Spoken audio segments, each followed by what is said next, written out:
Okay, you should all know everything there is to know about these two stories and what symbolism means. But just in case, let me reprise. Both of these stories are built around a central symbol, but the symbol in the birthmark is very clear. Once we understand what Hawthorne is doing, we should have no trouble at all interpreting the symbol, which is, of course, the birthmark. This does not mean that the birthmark only symbolizes one thing, just that the different things that it symbolizes are all related to each other, and they proceed logically from the story. For example, we know that the birthmark stands for imperfection. The story tells us this much. Georgiana is perfect in every way except for this very small birthmark, which her husband is determined to remove. But he can't remove it without killing her. This is because it also stands for humanity. Human beings are imperfect, but our imperfections are so much a part of us that we cannot get rid of them without destroying ourselves. But wait, there's more. The only person who sees the birthmark as an imperfection is Alma. So maybe the imperfection is not a birthmark, but Alma's ability to understand the world. This is because Alma represents something like science or human reason, while Georgiana represents nature or God's handiwork. So you put them all together and you get a coherent argument that goes something like this. Science and human reason are obsessed with trying to perfect nature.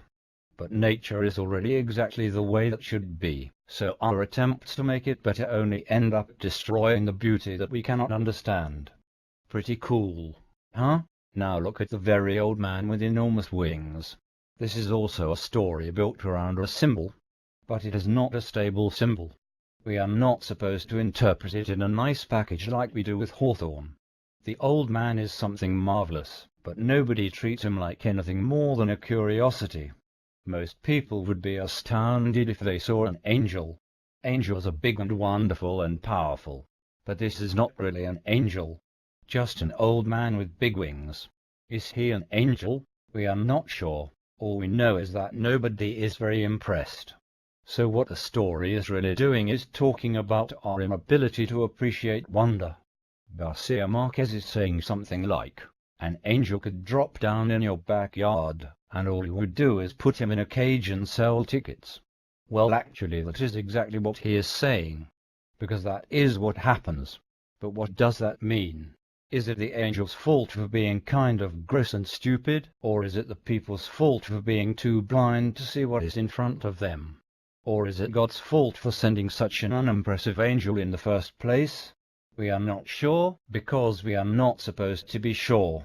The ambiguity of the symbol is part of the point. The story itself is kind of like the angel. It is strange and wonderful, but we really aren't sure what it means. Gabriel Garcia Marquez is doing something very different from what Nathaniel Hawthorne is doing. Hawthorne wants to make a case.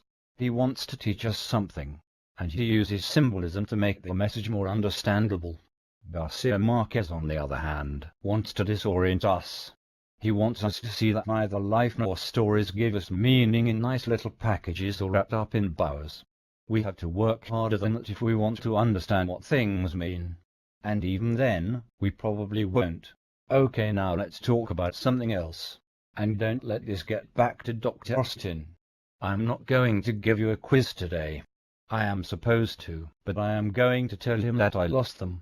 So you don't need to take a quiz. But you do need to go to the bulletin board and post something. So why don't you explain what you think is the symbolism of the angel in a very old man with enormous wings? There is no way to get this wrong, of course, because nobody really knows the right answer. That's all. Goodbye. Sayonara. Auf Wiedersehen. Don't let the bed bugs bite. Have a great day. I am off to eat more pie.